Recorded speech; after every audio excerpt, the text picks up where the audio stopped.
What do you love? What are you passionate about? What drives you in life? What do you really want? Condition your mind for a lifetime of constant and never-ending fulfillment.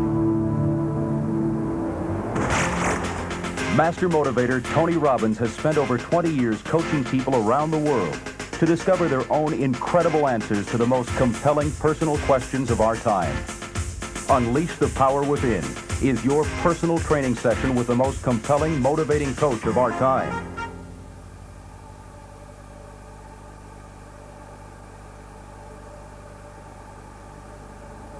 How many of you have ever said, I want to change something?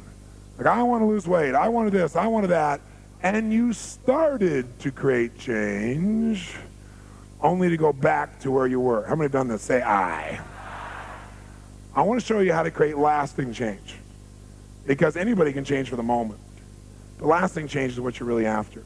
Really, there are 3 beliefs you have to have first to have lasting change, and then there are 3 steps you have to take. First, let's do the 3 beliefs, okay? The first belief you must have to have lasting change is that change is a must and not a should. So you have to believe that something must change, not that something should change. If someone says, I really should go on a diet, I go, ain't gonna happen. Because I know should never happens. Should you do when it's convenient. Should is not consistent. Musts are the things we find a way to do because we go, it is a must. We take it to a different level of consequence in our bodies and our minds and our emotions and our spirits. So if there's something you haven't changed and you keep thinking about it but still hasn't changed, I guarantee you one of these or more of these 3 beliefs is missing. First one that's probably likely is you really think you should change, but it's not a total absolute must in your gut. Now some people really is. They think, well, this weight must come off. Something must be done. About our environment, we're destroying our environment, or something must be done about racism, it's disgusting. But see, that's not enough to get you to follow through by itself. You have to have a second belief, and that second core belief has got to be, I must change it. Key core belief, not only that it must change, but I must change it. See, if I think something must be done about racism, that's for somebody else to do. Unless I say, I must do something. Now I'm going to be engaged. Now I'm going to actually do something. Or I might think the weight must come off me, but then I'm going to run to Jenny Craig or someone else to do it for me. And there's nothing wrong with Jenny Craig. She's great as a coach. But if Jenny Craig's the one doing it for you, or Tony Robbins is the one doing it for you, then I get the muscle and you don't. So I'll be stronger and healthier, and you'll be okay for a while until you get off on some uncomfortable thing. Then you can blame me or Jenny Craig or someone else why it didn't work. But if you know you're the source, then there's only one place to look, which is in the mirror. So it cannot be based on someone else. It's got to be, it must change, and I must change it. Now, some people believe, okay, this weight must come off, and I know I must be the one to do it, right? But, or, this environment, something's got to be done, and I know I must do something, but they have a third belief that keeps them from doing it. And that third belief you got to have to do it is, I can change it. I can change it. Why is this one important? Why do you got to believe it's not only change, it's a must, but also, secondly, believe I must change it, and most importantly, I can. Because if you don't believe you can change it, then are you going to put a bunch of energy and effort and force into something you think's not going to work? Of course not.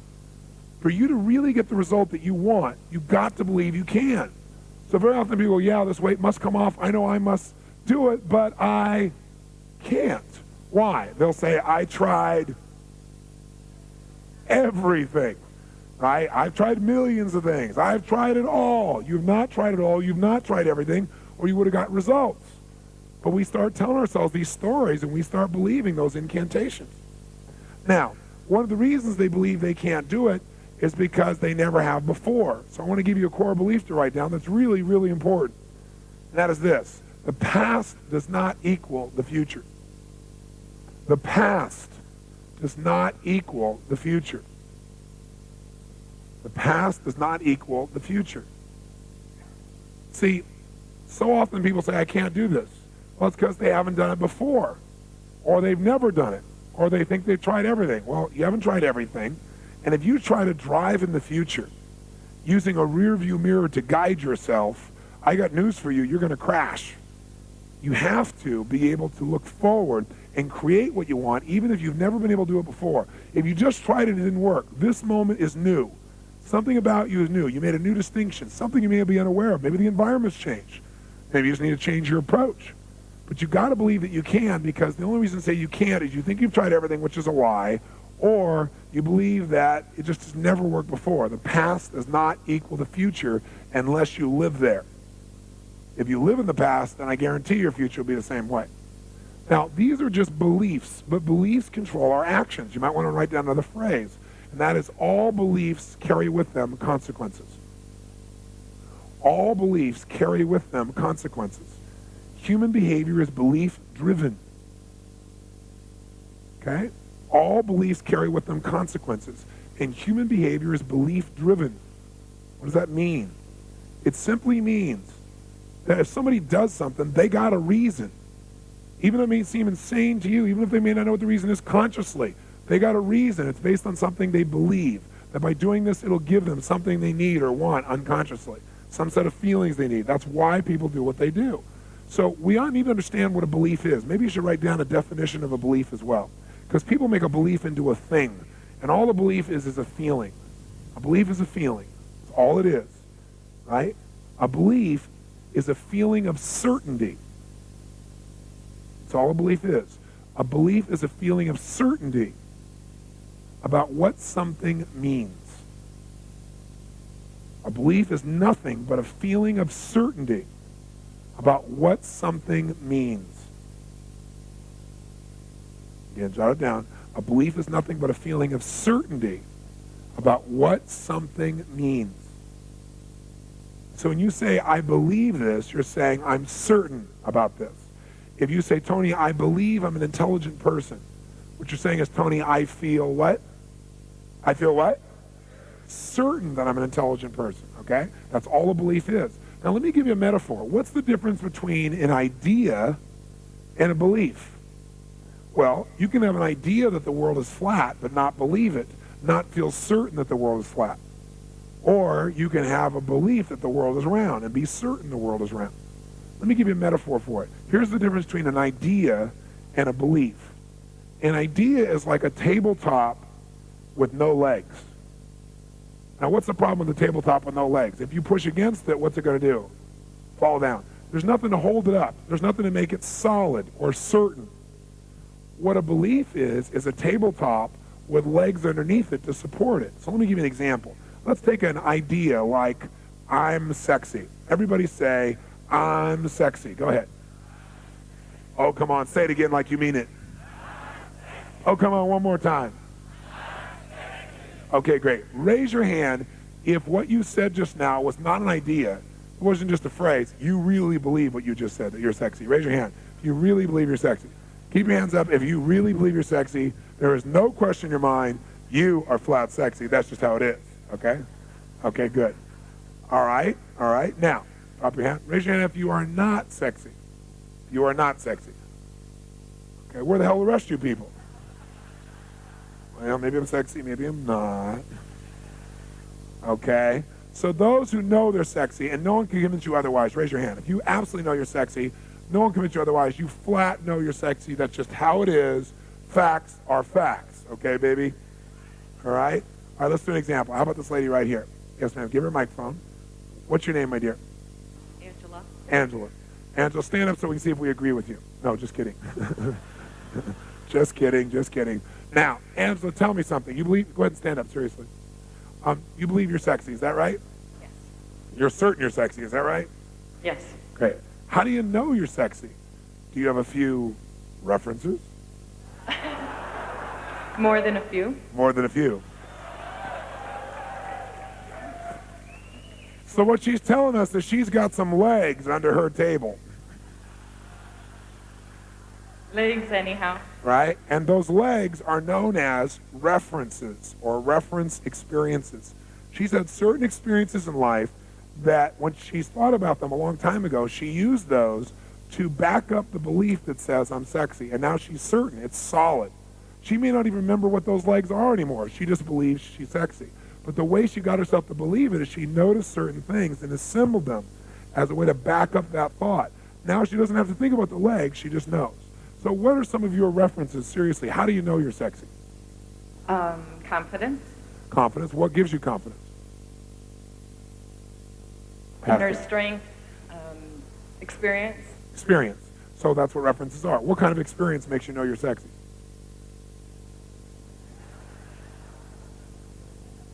How I've handled myself in tough situations. That's how you know you're sexy? Yeah. Okay, That's what built the confidence. What's a tough situation? Right off the bat, I think of a work situation, maybe a political situation at work that I handled gracefully. And so that meant you were sexy because you handled a work situation gracefully? That's what created the confidence that makes me feel sexy. Oh, okay. So, but I'm asking you what makes you feel sexy. What makes you confident that you're sexy, not confident you can handle a work situation. That was a good try, but that's not quite what we're going for. Okay. Okay, I've been told. Okay, you've been told. She's been told, ladies and gentlemen. By men? Yes. Okay. Has this happened more than once in your life? Yes. So she has many experiences of men telling her sexy. Have men ever lied to you before, though? Yes. Just kidding. But not about the sexy part. Oh, not about the sexy part. Okay, good. I agree with you. That's why I picked you. Now, so you've had men tell you. How else do you know you're sexy? I feel it. Okay, what makes you feel it? What experiences make you feel like you're sexy? Working out. Working out. So she works out, she looks at her body, and she compares it to references of women that in the culture have been promoted as attractive. And she compares it and says, yeah, I'm sexy. How many followers? I want you to notice most of us don't even know why we won't believe what we believe anymore. Because what's happened is the legs, we don't look down the legs, we look at the tabletop. And sometimes we develop beliefs that don't support us. In her case, this is an empowering belief. Have you ever been driving down the street and had a guy like honk his horn, like point at you? No? Are you sure? He was telling you to move, basically, was what I was going to tell you. As a police officer. As a police officer, very good. So the point of the matter is she's built enough references that she knows she's sexy. Could she have taken these same references, like men telling her she's sexy, and use it to back up a different belief, that men are scum and they'll say anything to get what they want? Could she? Some women are going, that's right. Okay? The truth of the matter is, here's the point. Experience is no guarantee of an empowering belief system. There are many very sexy people that don't feel very sexy. Because when they see the same evidence she sees or hears or feels, they discount it and they use it to back up a different belief, which is people are just being nice to me, or they're trying to manipulate me, or whatever. It's really important to realize this because lots of time people have experiences you would think would give them a good belief, but they've not assembled them into a good belief. She has. Give her a hand. Thank you very much for playing. Oh, a real hand. Come on, for God's sake, she's sexy. Oh, yes. All right, now, so I want you to get also, for example, I want you to think about something for a moment. How many of you have references? I'm not saying you believe this, but you have experiences. Now, by the way, references can be things you've experienced, things you've read about, things people have told you, or even things you've imagined. Can you imagine enough things that you're certain how things are? Like make up something in your head and then find out later you were dead wrong? How many of you have ever done this? Say aye. Okay, so references are not just experiences from the past. There are things you can make up, read about, etc. So how many of you have experiences, references, that if you wanted to, could back up the idea that people are basically mean and harsh, and if you give them half a chance, they'll rip you off? I'm not saying you believe that, but how many have plenty of experiences if you wanted to that could back up that belief? Raise your hand, say aye. How many of you have plenty of references to back up the opposite belief if you wanted to? The belief that says that people really are loving and caring, and if you really care about them, they'll care about you. How many have references to back that up? Say aye. Okay, then the question is, which one is true? Nope. Whichever one you assemble is what's going to be true for you. See, whatever you line up, because once you get certain about something, that's all you'll notice. That's all you'll see. Take my test right now. Look around the room as fast as you can, and look everywhere you can and see everything you can see that's brown, as fast as you can, anything that's brown. brown. Look everywhere to find brown. Look behind you, look around. I'm going to give you a test. Brown. Anything else that's brown, look for brown. Quick, look for brown. Okay, close your eyes. Now with your eyes closed, now tell me everything you saw in the room that's blue. Ah. Raise your hand if you got a lot more brown in your head than blue right now. Raise your hand. Say aye. Okay, open your eyes now. Look for blue. Look for blue. Everywhere you can look for blue. Quick, look for blue. Look for blue. Look for blue. Anywhere you can find blue, look for it. Look for it. Look around you. How many see a lot more blue this time? If you do, say aye. Why? That's right. Here's a little clue in life. In life, you get what you look for. Seek and you shall find. The problem is if you're looking for something lousy, you'll find it. Many of you saw something that was beige and you called it brown just so you could feel successful. Right? So what happens is, if you're looking for something bad, even if it's not there, you'll shade it. If you're looking for something good, you'll shade it to get what it is that you think you want. So I want you to be clear about this because this process is so important. So once you develop a belief, it determines what you look for. So now, let's talk about what are the 3 steps. These are the 3 beliefs. It must change, I must change it, I can change it. What are the actual 3 steps to creating change? Here's the first step. You want to create lasting change in yourself or someone else. This is always step 1. If you tried and failed to create change, this is the thing you didn't have enough of, and it's called leverage. Leverage. What is leverage? Well, leverage is when a person in their mind, in their body, in their emotion, in their nervous system, when they link up, that not changing, like failing to change right now, will mean unbearable, immediate, devastating levels of pain. I guarantee you they'll find a way to change. How many follow this? Like, what if you said, I'm really depressed, and I put a gun to your head and said, get happy quick or I'm going to blow your brains out? How many think you might be able to find a way to get happy rapidly? Let me see your hands. Whereas for years you were sitting on a therapist's couch and you couldn't handle it. The only difference is I brought more what to the table? Leverage, greater consequence. The reason we don't change is, on the one hand, we want to change because we're not thoroughly happy. But on the other hand, we're afraid changing itself might be painful, or we might go through that whole process and it still might not work, and then we'd be disappointed and that feel even worse. So the reason we don't change is we think change equals pain. The reason we do change, and when we see not changing, is more painful than anything else. So to get leverage, you want to accomplish 2 things. You want to get the person you're wanting to change, whether it be yourself or someone else, to associate. Associate means not just intellectualize. It's like intellectually you may know chocolate's not good for you, but that's not going to change your behavior until we mix it with tuna casserole in your nervous system. When it's in your gut, now your body will respond. When it's in your head, it's intellectual. So when I say associate, think about association means something you feel in your nervous system rather than something you understand intellectually. How many follow that? Say I. So to get leverage, you want someone to associate, feel in their gut, that not changing equals massive, here's the other key word, immediate, unbearable levels of pain. So, to get someone to change, if you've tried everything and it doesn't work, you need more leverage. Get yourself or that person you're working with, whoever you're trying to create change with, to associate that if I don't change, it's going to mean massive, immediate, unbearable levels of pain. Some key words there, massive. Another key word, immediate. You might say, you know what, if I keep smoking, I'll probably get cancer. You know what the problem with that is? It's not immediate. It's way off in the future, in the distance. Remember when you made those pictures in your head last night, and I had you bring the picture closer? Did it intensify the way you felt about it, yes or no? So when you put it further away, almost didn't have much effect, did it? Well, when something is thought of as to be way off in the future, even if it's bad, it doesn't give us enough leverage to change. When it's immediate, that's when it gets us to change. Now, people don't want to change just for painful reasons, so the other form of leverage is this. You want to get this person to associate, which means in their gut, not in their intellect, that changing now, to change now, equals massive, extraordinary, and immediate levels of what, guys? Pleasure.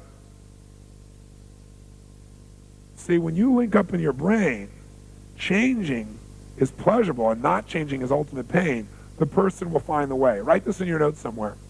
Change is never a matter of ability. Change is never a matter of ability. It's always a matter of motivation. Another word for that is leverage. Change is never a matter of ability. Change is always a matter of motivation. When someone has enough reasons, they will flat change, period. But you got to get enough leverage. And I'll tell you how we keep ourselves from getting leverage. We use words that soften what we're doing. Like we say, well, I'm a bit overweight, or I'm a little bit, robust, or, I'm round, in big places and stuff. No, you're fat is what you are, okay? Okay? And you got to call a spade a spade. Because as long as you say, well, I'm kind of, a little smidge overweight, you're never going to do it. Now, don't get me wrong. I don't care if you're overweight. I don't judge you. I care about you. I don't want your heart to be working 20 times harder than it needs to be and have you die a young death. I don't care about how you look. That's your business. But if you're overweight, the reason you're overweight is you don't give yourself enough pain for it. You do softeners because you don't want to feel bad about yourself because you think you've tried everything. So I've tried everything, nothing's worked, so I just got to adjust to this. So I want you to get it. You got to tell yourself the truth. I'm telling you this as a friend. I'm not telling you this from judgment. And by the way, do we all do this at different levels, yes or no? I mean, it's the Jerry Springer show. It's not like or people say, well, you should have seen what I used to be like. Oh, because you were a pig before, and now you're a little bit better. You're a small pig, it's okay. Right? And by the way, this isn't just fat. We do this with finances, right? We do this with drugs. We do this with relationships that don't serve us. You got to finally tell yourself the truth. And that's painful, but that pain will serve you because it will move you. It's like Stallone. If he'd gone off and made himself feel good, he would have lost his hunger and drive. So that's why he didn't take on another job. He stayed there in the pain so he'd have to be driven forward. How many follow that? Say aye. Well, you know what most of us do? The minute we get a little pain, we want to immediately get rid of it. So we drink something, we eat something, we smoke something, we watch something to take away the pain of the moment. But when you take away the pain, you take away the drive to change. And so now change is not a must, it's a should. And so you keep on feeling bad about yourself, never getting what you really deserve. Whether it be the mind, the body, the spirit, the emotion that you deserve. So you got to be honest with yourself. How many follow this? Say aye. You got to not only be honest, you got to pour it on a little bit and get enough drive. It's uncomfortable. But that discomfort will give you the leverage to really finally do something that is lasting. Okay? Really, really, really, really critical here. By the way, think of a change in your own life, or maybe someone you know, that was really hard for you to make. Like, really hard. You kept trying to change, never followed through, and finally one day, wham! You said, that's it, no more, never again, it's over. That's the day you got enough leverage. Now, you don't want to wait for life to have to do that to you. You want to be conscious about it. You want to be direct about it so you get what you deserve. That's what you really have to do. How many have ever done this in a relationship? You're in a relationship, it's a terrible relationship, but you keep rationalizing it. Well, it used to be good. It'll be good again. Because see, if the present is painful, you can always escape to the past. If the past is painful, you can always make up a future that's better. Because no one really knows about the future, so you can make stuff up. And as you make it up, it's a reference that makes you more certain it'll be okay, and you kind of stay where you are. How many of you got in a relationship at one point where you finally said, I've had it, it was painful in the past, it's painful in the present, it's painful in the future, I am out of here. And you got enough leverage. How many have done this? Say aye. But until you're honest with yourself that way, you hung out in numbness. See, most people live in a world that I call no man's land. They're in a place where they're not really happy, but they're not unhappy enough to do anything about it. And that's the worst possible place you can be. That's being in a rut. The second step to creating lasting change is you must interrupt the limiting pattern. Step 2 is you must interrupt the limiting pattern or the disempowering pattern. You must interrupt it. You must scramble it. You might write the word scramble it. If you break a pattern enough, again and again and again and again and again, pretty soon your body can't get back into it anymore. Think of it this way. Think of it as being like, how many of you listen to your music on compact discs, on CD? Say aye. So when you listen to a CD, how come every time you listen to that CD you hear the same music? Well, the answer is because even though you can't see it, on that disc is cut a pattern. It's cut right into it. So when the laser goes across it, it's the same pattern, plays the same music. Well, what if you're listening to a CD in your head, mentally? You have this set of beliefs you have already. A CD you're already listening to as a metaphor. and I take a new belief, a new CD, and try and jam it on top of the one that's already playing, is that going to work, yes or no? Yes or no? So the only way to create lasting change is to interrupt the pattern. I got to take out the CD you got. I got to take out a needle and go back and forth, back and forth, back and forth, back and forth, back and forth across that thing till I break the pattern so much, I scramble it up so much, it'll never play the same way again. Now you try to put it in there, it doesn't feel good. So now you're open to something new, and now I can give you a new pattern. So to create lasting change, you've got to get leverage, but you've also got to first interrupt the old pattern before you can create a new pattern. And I'll give you a simple example you've probably experienced in your life. You ever been in a conversation that's really important to you? You're really into it. You talk along with somebody, and somebody over here asks you some stupid question that has nothing whatsoever to do with what you're talking about. You say, what? What are you talking about? And they tell you, and you go, oh, and you answer their question, and now you come back to what you're talking about, and what happened? Come on, what happened? It's gone. How many have had this happen? Say aye. How many have had your pattern broken so strongly that even though this thing was important, you never figured out what it was and got back to it again? How many have had that happen? Say aye. So pattern reps are powerful. I'll give you an example. I used to bite my fingernails down to the quick when I was a kid. I mean, down to where they'd bleed. And I hated it, but I'd still do it. It was like something I was just trained to do with my body. And so I kept trying to change it. Trying ought to tell you it was a should. Right? I try. Try doesn't happen. So finally one day, I'm a young man, I'm in business, and I'm marketing this product or service to this particular woman who's the head of this company. And as I'm talking to her, I'm hoping to make a larger sale because this lady is magnificent. I'm thinking this could be a really important business relationship, right? And so we're developing a really great rapport, and she seems to really like me, and I really like her, and the relationship's starting to get fun and playful, and everything's great. And now we're coming back to the end, and we're going to close the deal, the business part of the deal, and I'm hoping to close an additional deal later on. And so as we put this thing across, and I hand her the paper to sign, as I do it, she suddenly grabs my hand. And I look at her, and she grabs my hand, and she goes, what is this? And she looks at my fingers, and they're all like red on the end, you know, from blood, where they bled and stuff and dried up. It's really gross looking, right? She goes, what is this? What happened to you? I said, well, and I bite my fingernails. She took my hand, and she just shoved it aside, and she goes, I can't do business with you. I said, what? She goes, I can't do business with somebody who doesn't even have enough self-discipline not to bite their own fingernails. She goes, I'm out of here. And she got up and left. What an unfeeling person. But then after a while, I started thinking, God, she's right. And that provided me with enough what? Physical pain didn't do it. Loss of love, that'll do it. Embarrassment, that'll do it. That gave me leverage. But then, after I did it, I did something called a swish pattern. Some of you are familiar with, I've written about in my books. Very effective pattern. And it's a conditioning pattern. So I did that, but I remember 2 days later, I'm in a movie, and as I'm in the movie, I'm sitting there, and as I do, I found my fingers in my mouth. Now, the good news is I noticed they're in my mouth. So instead of going, oh my God, this doesn't work, it's a failure, I went, oh cool, I realized that I caught it. I did about 25 more swish patterns right there in the movie, and I've never touched my fingernails since. But the secret is I had to interrupt the pattern besides getting the leverage. Right? So that process is what we're talking about here. Let me give you an example. I remember working with a man one time, and he told me, you know, he always smoked cigarettes, and I knew him really well, and I said, listen, I can help you with that. And he goes, I don't want to change. I said, okay, well, I'm not going to make you change. One day he comes back, and he's not smoking anymore. I said, what happened? He said, it's amazing, Tony. He said, I'll never smoke again as long as I live. He said he was sitting here in his library, reading the newspaper, and smoking a cigarette. And as he's reading the newspaper, smoking the cigarette, in waddles in his 5-year-old daughter, who's just totally precious. And he loves her more than anything. And she's crying hysterically. He goes, honey, what's the matter? He puts the paper down, still holding the cigarette. And he says, honey, what's the matter? And she goes, Daddy, I don't want you to die. He goes, honey, I'm not going to die. What are you talking about? Yes, you are, Daddy. He goes, no, I'm not going to die. What do you mean? She points at the cigarette.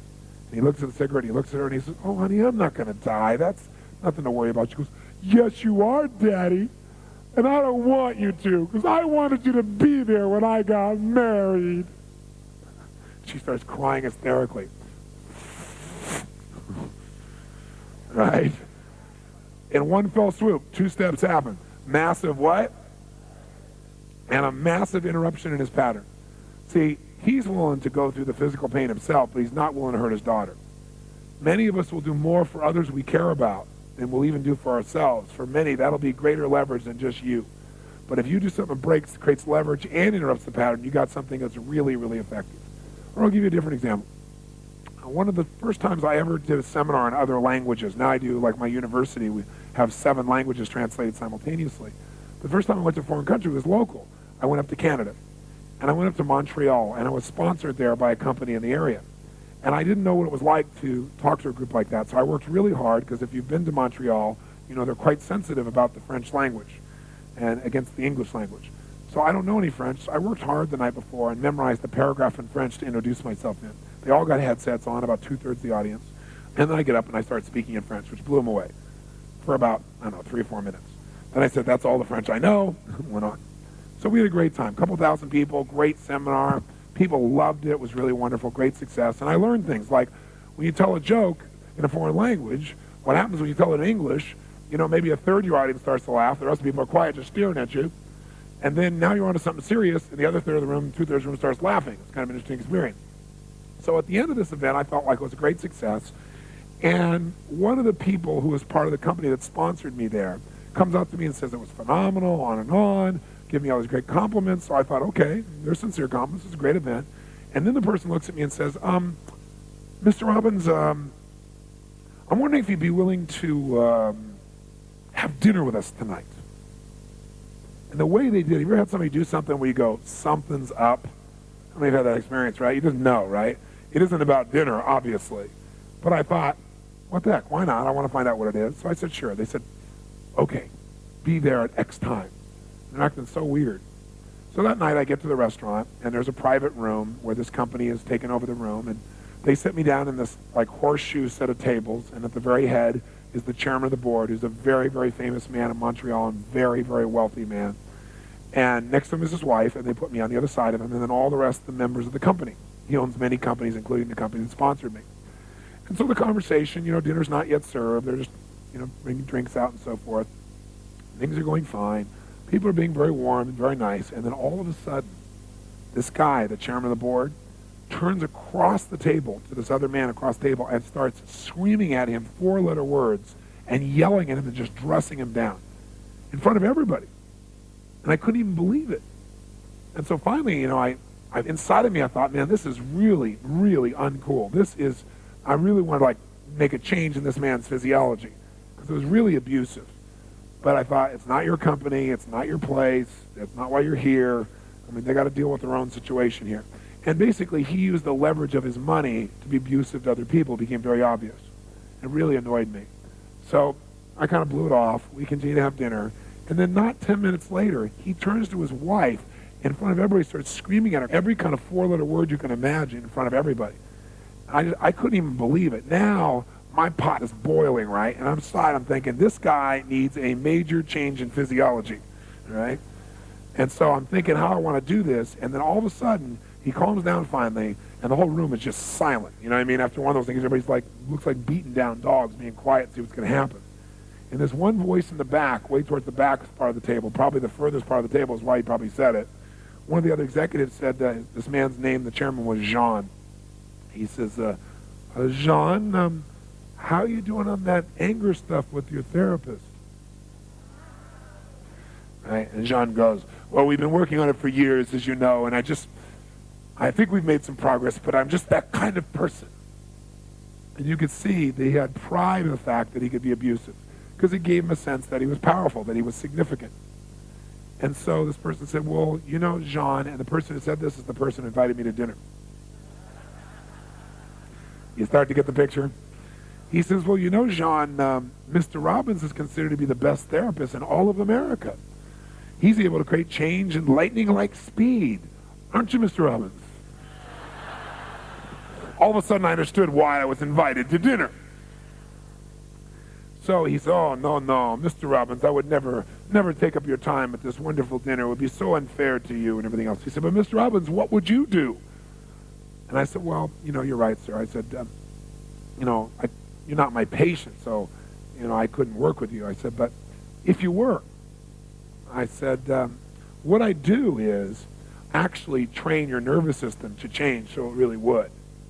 He said, really? How would you do that? That's all the opening I needed. I said, well, I'd say, do you remember what you said to that man over there earlier? He said, no. I said, sure you do. Remember, you were calling those 4-letter words, you were saying this, you were saying that. You kind of enjoyed it a little bit, it looked like. You went, well, yes.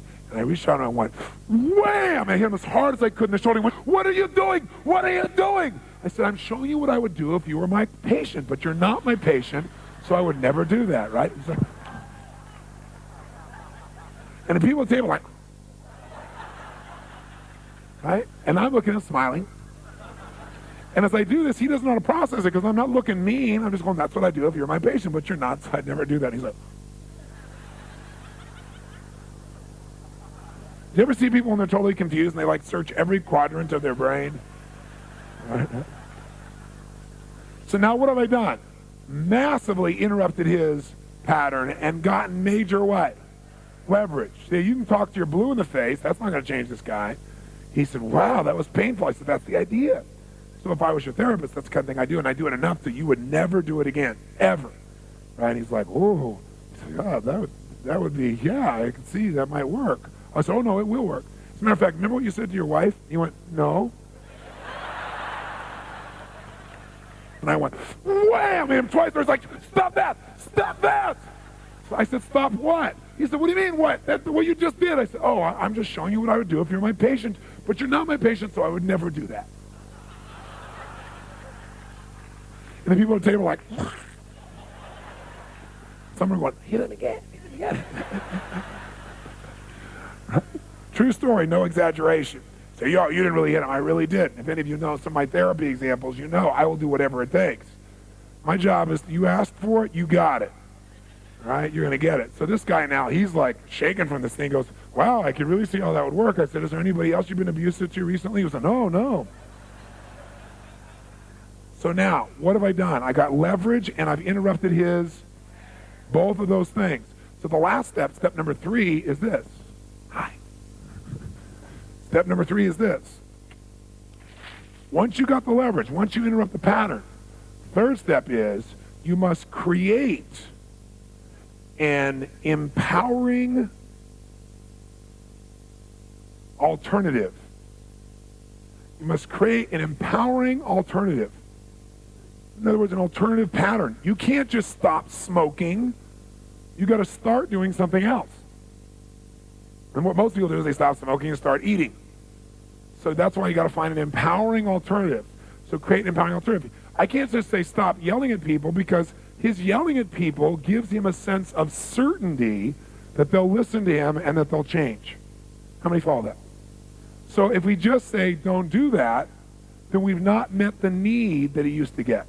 We want to meet the need more elegantly. If you're smoking, it's probably because you're stressed, and when you smoke, you take deep diaphragmatic breaths, and so you get out of stress. When most people are stressed, they stop breathing, or they breathe very shallowly. When you have very little oxygen, that adds a smidge to your stress. So cigarettes now, while there's a physical addiction, what made it happen initially was it relaxed you. So you don't want to just stop smoking and be stressed. You have something else to relax you. So what a lot of people do is they eat tons of food, so the stomach fills up, and all the blood rushes in there, and they start breathing in their diaphragm again. But there are better alternatives. Does that make sense? So you got to come up with an empowering alternative, and once you do it, and reinforce it. Reinforce it. How do you reinforce something? You notice it. You give it pleasure. You acknowledge it. You reward it. So you might want to use the word reward it, and reinforce it or reward it until it becomes habit. Until it becomes habit. So you got to create an empowering alternative, and you got to reinforce it until it becomes habit. What creates lasting change is when you do something and you're rewarded for it. When you give yourself rewards, you feel happy, you feel proud of yourself, you feel a sense of excitement or freedom or more love. When you get that reinforcement on a regular basis, pretty soon it just becomes who you are. That's what we want to do. And so that's what I did with him. So a year later, I had him come up with these alternatives how to communicate. And throughout the night, when he started communicating with somebody who did something right, I caught him doing it right. And I'd say, now, John, I want to say something to you. Do you see Bob's face over here? The way you just interact with him? So you can try and force him to do something or make him fear you, and he'll do a little bit. But people only do so much out of fear. They do the minimum out of fear. But when they love you, when they care about you, when they feel respected by you, they'll do anything for you. And this guy really would do anything for you. Look at his face right now. Doesn't that feel better? And I stopped making him stop and notice so he wasn't unconscious. And he'd say, you know, honestly, it really does. And he said, Bob, I really do care about you. And these great anchors happened that night where I kept reinforcing him. So he had plenty of alternatives, and he saw it gave him more of what he wanted than the old behavior. So now I come back a year and a half maybe later, and I do the seminar, things go great, and the same guy afterwards says, Mr. Robbins, would you like to come to dinner? And I look at him, and he like, I can't tell if he's, got something or not. So I said, sure. Same restaurant, same room, same everything. Sit down, you table. I'm sitting next to Jean. Jean's great to have you back. Everything's warm. Everything's wonderful. He seems really happy. Everybody's great. I'm thinking, wow, this is cool. It all worked, right? And then maybe 15 minutes into sitting there, all of a sudden John comes across and starts screaming at this person against the table. And I can just feel every part of my body going, obviously didn't break the pattern strong enough. I'm going to do it this time. And I just feel my face and body tighten up. And all of a sudden he turns over and goes, gotcha. And everybody, the whole place started laughing. It was a setup. And they all went around the table, and they acknowledged me, and they acknowledged Jean, and talked about he's never been the same since. His life has never been the same. He's such an incredibly warm and loving man now from that process, just from that piece.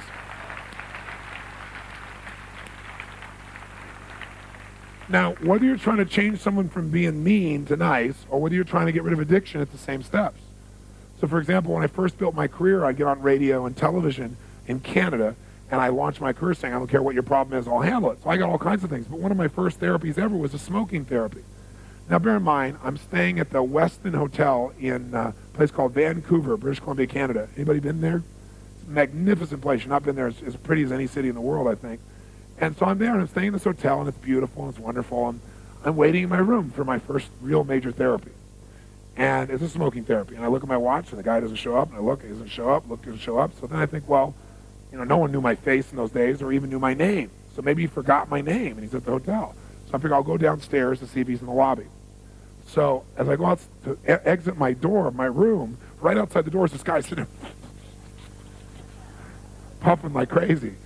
So I said, are you Bob? He said, yeah. I said, Bob, what are you doing out here? He goes, I'm having my last cigarette. Now, what does that tell me? That tells me he links pain to stopping smoking, not pain to smoking. As long as he thinks stopping smoking is going to be painful, it's not going to work. How many follow this?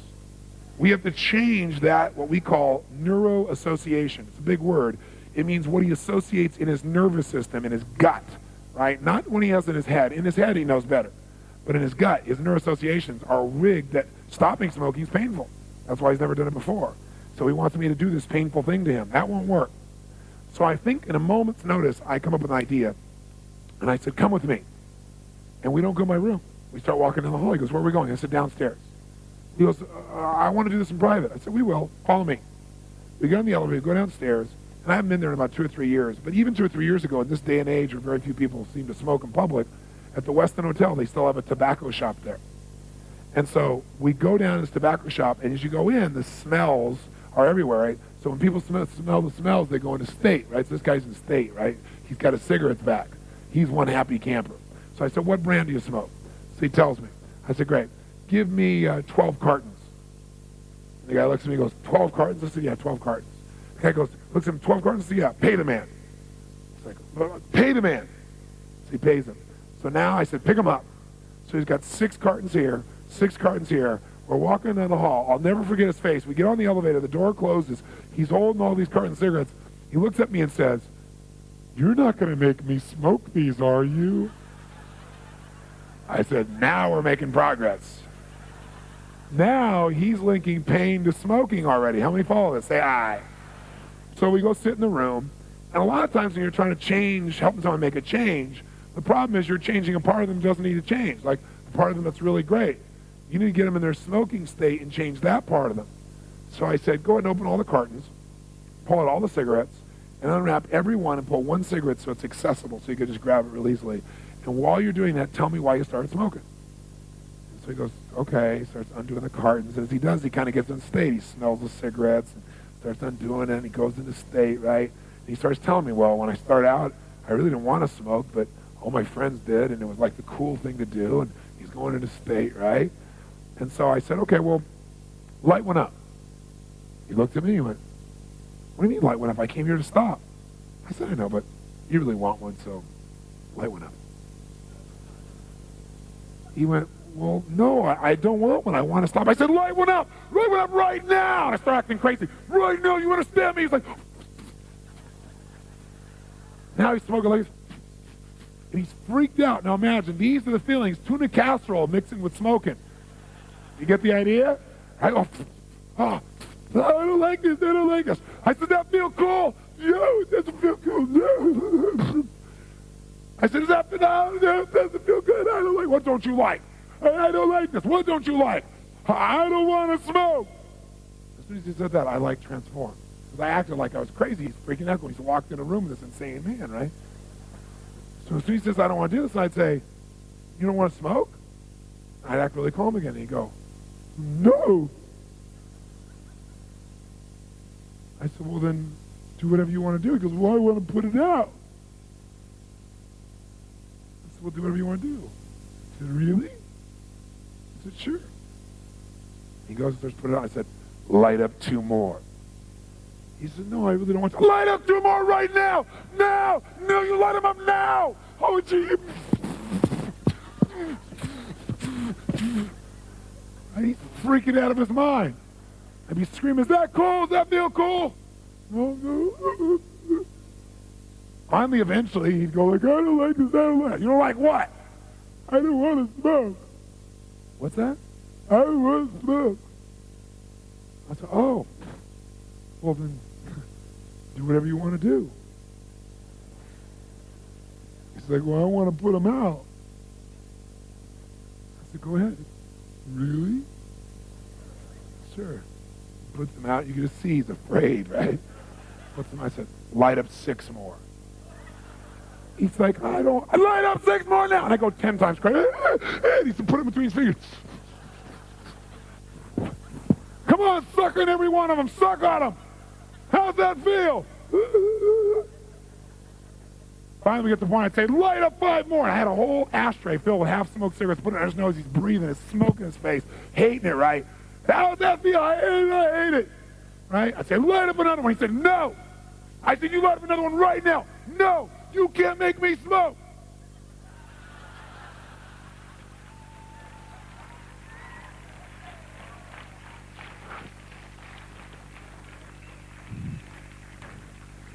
Now we broke the pattern. So then when you get an alternative. So we went outside and he dumped his cigarettes over the side down into the ocean. I wouldn't do that now, but he did it. And he blew his nose, all this black soot came out, right? Just all over the place in his handkerchief, right? Kept blowing his nose, you know. And I did too, because I was in the room taking it all in also. It's a terrible way to do it stuff. It's one of the reasons I stopped doing them eventually, came up with a different technique, right? Because I was going to have cancer doing all these therapies on these people, right? And so he goes out there, now he's breathing fresh air, and the fresh air feels so good, and then he comes up with the alternative and condition it. It works. It always comes down to leverage, interrupting the pattern, and creating an empowering alternative. Stand up and stretch.